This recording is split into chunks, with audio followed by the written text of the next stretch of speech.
This is the Nerf Ultra Amp. It is a semi-automatic flywheel-powered Ultra Blaster. It requires 6 AA batteries, which are not included. It comes with 6 standard Ultra darts and 1 6-round Ultra magazine, and it retails for $30 United States dollars.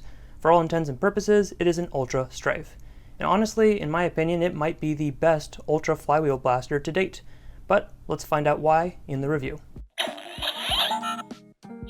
Hello everyone, my name is Beret, and sometimes I wear a beret, and I have talked a lot about Ultra on my channel. I've talked about the 1, I've talked about the 2, I've talked about the 3, I've talked about the 4, I've talked almost about the other 2, more on that in a later video.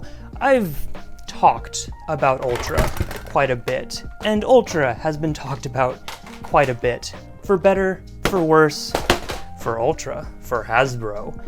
And let's just say Ultra has expanded a lot since the Ultra 1, because now there actually are some decent blasters in Ultra that I think might be worth people's time and money. If you still hate the darts, then yeah, maybe it's not. But there are some cool shells, there are some cool blasters, and I think the Ultra Amp may actually fit that niche that people have been looking for some time. This blaster is the Ultra Amp. You can see because it says Amp right here and Ultra in huge gold letters on only one side. Nerf there, flip it over, you've got white Ultra there, no spice, not whatsoever. Look at that logo. Here's my Ultra 2. Look how much smaller that Ultra logo is. Yiza. And the Amp is just painted on, which is a shame because it doesn't show on the other side. But also, strangely enough, if I looking a little bit closer at this Nerf logo, I can already see the paint chipping off on that. So that's quality that you pay for. On this blaster, you will also find a non-removable sight and a foregrip right here. The sight basically does nothing. It's just plastic in there. And this grip is also just one pretty much piece of plastic, or at least it feels like that. It's one color, just like the sight is only one color. It does have a stock attachment point at the back, even though no stock is included, so most of your N-Strike stocks would fit on the Amp. There's one tack rail right there, nice and cheap for your notch, but there's a lot of sling mounts on this blaster as well. One in the front, one here, and by a lot, I mean 2. The magazine for this blaster is only a 6-round Ultra magazine. It is all black for some reason, I don't know why. There's a little bit of rubber you can see here at the bottom on one end and another. I don't know if that's going to help it long term, but it doesn't look too bad. It fits 6 darts nice and easy, although I should probably flip it and check the very dark arrow in there. You definitely can't fit more than 6 in this one. And then, like all flywheel blasters, headphone warning. You hold the flywheel rev trigger, and you fire.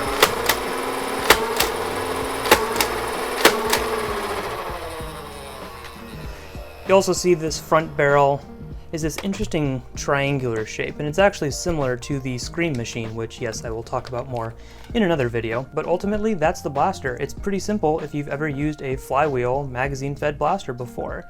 It does give me serious vibes to the Modulus Strife. The detachable foregrip was included. That one did include a barrel attachment, where this one does not have room for an N-Strike barrel attachment, but just the color of it, and they were priced the same as well. That one was $30 only on Amazon. This one is $30, and I bought mine from Walmart.com. Now in terms of performance, everyone is curious, how does this blaster perform?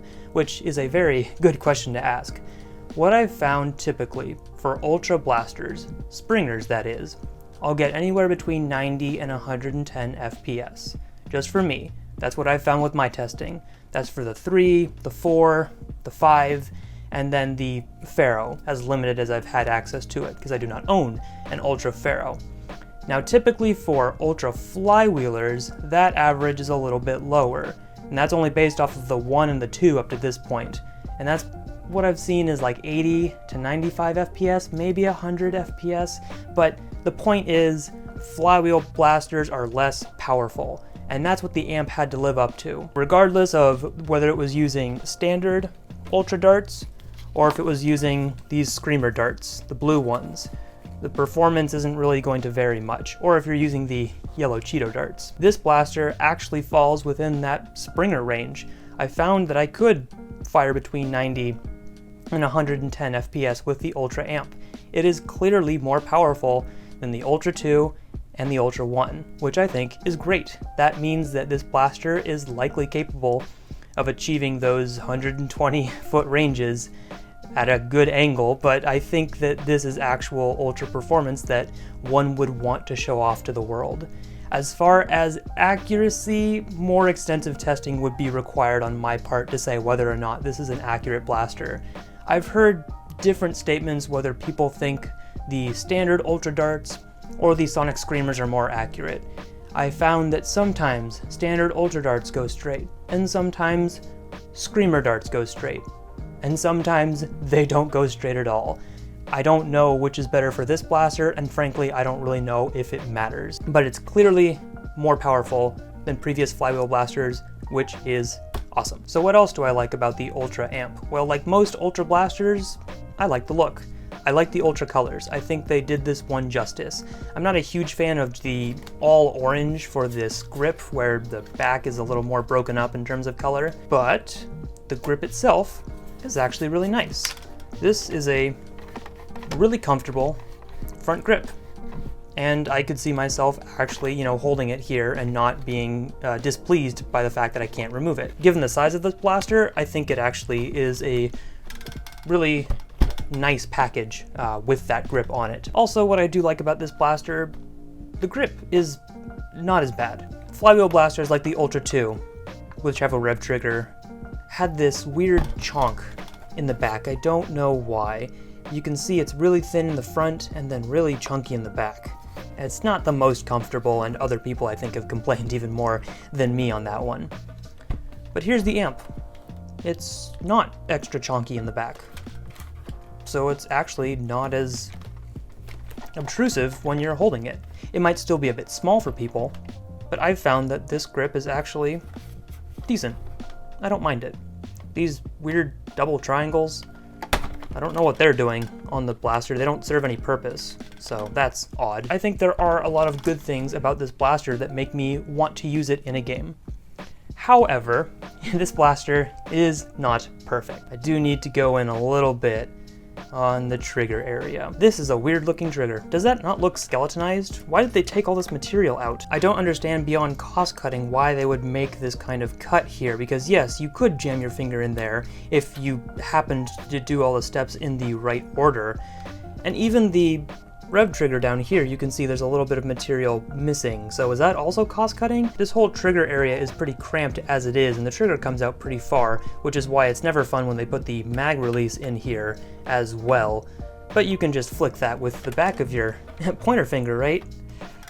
This might be my least favorite thing of the blaster. Not because it's in here. This is almost like, oh, what is it? That Elite 2.0 turbine. Yeah, mag release. This is bad. I don't know if people have talked about this too much, but this is not good. It is so uncomfortable to use that mag release. Ow. Yeah, this is terrible. I hope if you actually get this, you'll look into modifying that, because garbage. Bad mag release. Bad. You can get used to it a little bit over time. And look at those little grips there. Yeah, that'll dig into your finger nice and easy. Let's talk about this mag again. It's not terrible, right? It holds 6 darts. Why is it all black? I don't know. Why do I only get 6 rounds and a 6-dart magazine with my amp? Battery-powered flywheel blaster. You include the 10-round magazine with the ferro? I've got gold dust on my hand. Ah, sorry. False alarm, it's my Ultra 2 that was getting gold dust on me from this Ultra logo chipping off. Why was it that blaster and not others? I don't know. Anyhow, back to my rant. This magazine, why aren't they giving us a 10-round magazine in this blaster, yet they give us a 10-round magazine in the sniper rifle and room for another magazine to store in the stock? But no, you only get the tiny magazine. And the Ferro came out first, which means that they've already developed the 10-round magazine first. They didn't just start with the 6 and then work their way up. No, this was a design choice. They decided to make a 6-round magazine for this blaster. Even the refill packs aren't going to be a 6-round magazine. This is useless. What's the point of having a blaster that takes only 6-round magazines when I can have a 6-round pistol? Admittedly, doesn't shoot as hard, but come on, Hasbro. The Strife originally came with a 6-round magazine as well, granted, but don't use that to hide behind the excuse of including a 6-round magazine in your Ultra Blaster. And you know what else isn't great about this blaster? This, where the batteries are housed. Here's the Ultra 2. Now the way that they have their batteries stored in here means that you've got 4 showing and then there's 2 behind this top. Now I can easily get these out basically just by slamming it, and then the back ones will pretty much fall out as well, which is nice because it would be really unfortunate if I had to dig in there to get the extra AA batteries out, wouldn't it? Let's try the same thing. Aha, 4. I want to get those out. I have small hands. They're so far back. How am I supposed to get those batteries out? Well, I guess I'll have to use a tool. Gently pry those batteries out without, you know, cutting into them like I'm not using the right tool for that, but beggars can't be choosers. And then you can pry your battery out. Ah, happy days. Then you can put them back in. No, let's try this way. Ow. Oh, come on. Have I made my point? The battery tray is not fun in this blaster. I checked the instructions. There's nothing much they tell you here about methods for putting in or taking out your batteries. Just put in your batteries and don't mix other stuff. Bad. I don't like that. But with all of that being said, what are my final thoughts on the Ultra Amp? It's a tried and true system, executed decently for the Ultra line. I expected it, to be completely honest, to be $35. It was priced at $30, yet I think I'd recommend it at $25. This one actually has some good use, and I'm curious to see what people will do with modifications or even just using it stock. I can see people using this stock, but if you're going to use this, you're gonna need more magazines, and that's why I can't recommend people go out and actively buy this at $30 unless they really want to, because you're gonna have to spend more money on magazines, and the last I saw, the replacement magazines are fortunately not 6-rounders, but they're 10-rounders at $20 for a 10-round magazine and I think 10 Ultra Darts, so that's very expensive for, you know, running a blaster like this, assuming you're gonna get more than just one. But I think the blaster itself is totally acceptable, and I think if this had been one of the first Ultra Blasters that came out from Nerf, we might be saying some different things off the get-go. Is the ammo great? Is the blaster decent? I think so. Thank you everyone for watching. Stay tuned until next time for when we look at the Scream machine and see how that one compares to the Amp, if I like it more or like it less, and I will see you next time.